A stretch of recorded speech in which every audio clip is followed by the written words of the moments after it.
would you just mind quickly introducing yourself, explain what you do? That'd be a great place to start. Of course. I'm the CEO of a company called Atakama, based in New York City, or normally based in New York City pre-COVID. Sure. And what we make is a fairly unique form of encryption software for data at rest that takes keys and splits them into shards and enables those shards to be distributed across various devices in a way that is very straightforward for the user to reassemble when it comes time to decrypt that piece of data. And what it enables is a very strong form of security because it's quite granular. It's very easy to use, unlike what I'll call traditional air quotes encryption, where there's a password that could be lost and cannot be reset because it's encryption. We think it's a terrific product. So that's what I do at Atakama. My background before that is sort of a combination of tech and finance. So I've been in information security now for probably, I don't know, a little over 20 years now. And I earlier in my career, I used to work for Sophos. And, when we were first talking about, say, Utamako, and we were first really getting into those encryption conversations, I was like, everybody needs this. It's just surely this is like the best way of keeping your data safe and secure. Like, this is going to be massive. Everybody's going to do it. And you know what? They didn't. And I could never get my head around this because I'm thinking it makes so much sense. Why do you think that it's been relatively slow for companies to adopt encryption as a mainstream part of their security? Indeed, it is. It can be a real slog to get folks to realize the importance of utilizing encryption. I think and that's a great question. There are a few reasons for that.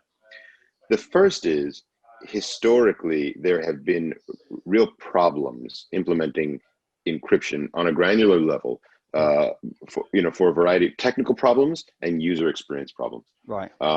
And security-related problems. And let me talk about what I'll describe as the security-related problems first. And they actually cross over with the user experience-related problems.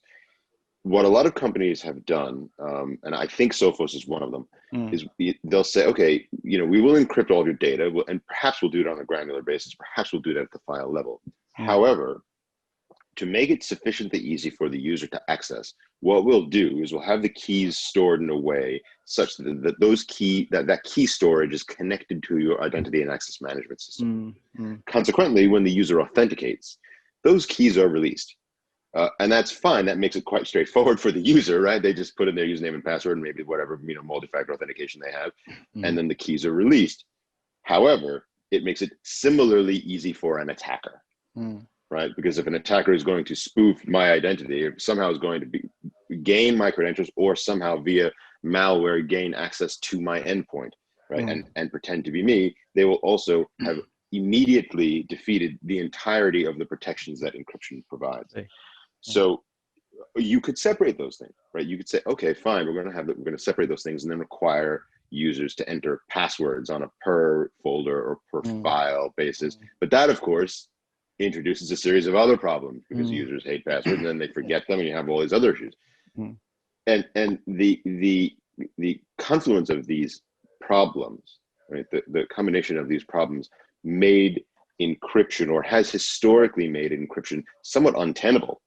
Right. So I think your thought about it, your initial reaction of, oh, this is great, this makes a ton of sense. I think that is the right reaction to have, and the devil's in the details. Yeah.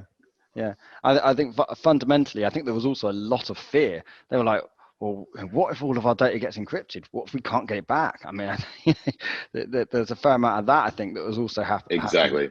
As well. It's like, you're still putting your faith that those really, really important documents and really important files, don't become locked forever. I think that was the other thing that we used to sort of face as well. But I think to your point earlier, I think you're right. I think ultimately, as often happens, productivity wins out over security. Is that it's just a case of, well, I don't want to get in the way of the users. I just want the users to be able to do their job really, really easily, and security is an afterthought. And I think that's very often the mentality, isn't it? I agree especially when you completely, talk and about, that's what we're seeing. We see that a lot. yeah. We see that a lot. That It's crazy, isn't it? And especially when you think about, some of the data sometimes that you're trying to protect is quite often with some pretty senior executives, and they are the worst. You put anything in the way of them, and they'll give it. Don't want it. Don't want that. And actually, they're probably the people that are the highest risk. So common question that I see on DDQs, common question is: are there individuals at your organization that are, I guess the word is exempt or sort of excused from the normal security parameters? And the implication is that it's the C-suite. The implication is that it's the CEO or whoever it is, the CFO, and that person is sufficiently important that they don't have to deal with multi-factor authentication, or that their assistant is, their executive assistant is given their password to type in, right? And I look at this and I shake my head. madness. But this is the way organizations tend to operate. Yeah. I guess obviously sometimes they may be of a certain age as well, where the concept of technology is perhaps beyond them a little bit. It's interesting though, because I think the thing I find quite fascinating is that when I think about when we think about security and we think about the way that we used to think about data, it's totally different. Right? My dad, we're going back sort of 30 years ago now, used to run a shipping company. And whenever you had some data that was important, that was sensitive, it was locked away under lock and key, and there were several doors you had to walk through, there was CCTV, you knew exactly who had access to it. You carried it around in a locked briefcase, right? Like you knew, and you treated it like it was a briefcase full of cash. You treat it with that level of importance.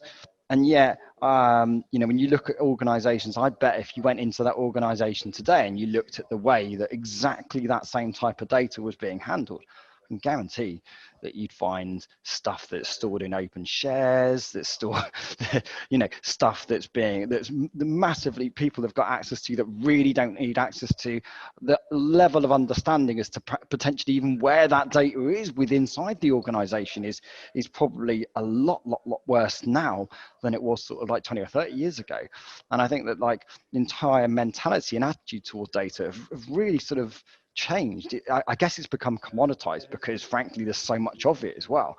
And I think that creates a real problem for security, because unless we kind of get our culture, unless we try and get our thinking and our psychology to that point when we actually start thinking about how important data is, I think that we're going to struggle. We're going to struggle to get adoption from, for spending money to fix a problem. We're going to struggle to actually have the right type of culture to get people to understand why they shouldn't email files like that out of the organization, this type of thing. We need to, I think we've got to do a lot more education to help people understand what it is they're dealing, what it is they're handling. What you point out, I think, is tremendously important. And I think one of the things that we talk about internally at our organization is, society has quite literally thousands of years of experience in securing physical objects, right? And if those physical objects happen to be pieces of paper, then so be it. And I'm not going to say that society overall is good at it, but certainly we have a lot of experience at it. Sure. And perhaps in certain circumstances, we are good at it, right? We have tens of years experiencing securing bits and bytes, right? We have thousands of years securing physical objects, tens of years securing bits and bytes. So, 2 orders of magnitude difference, right? It's tremendous.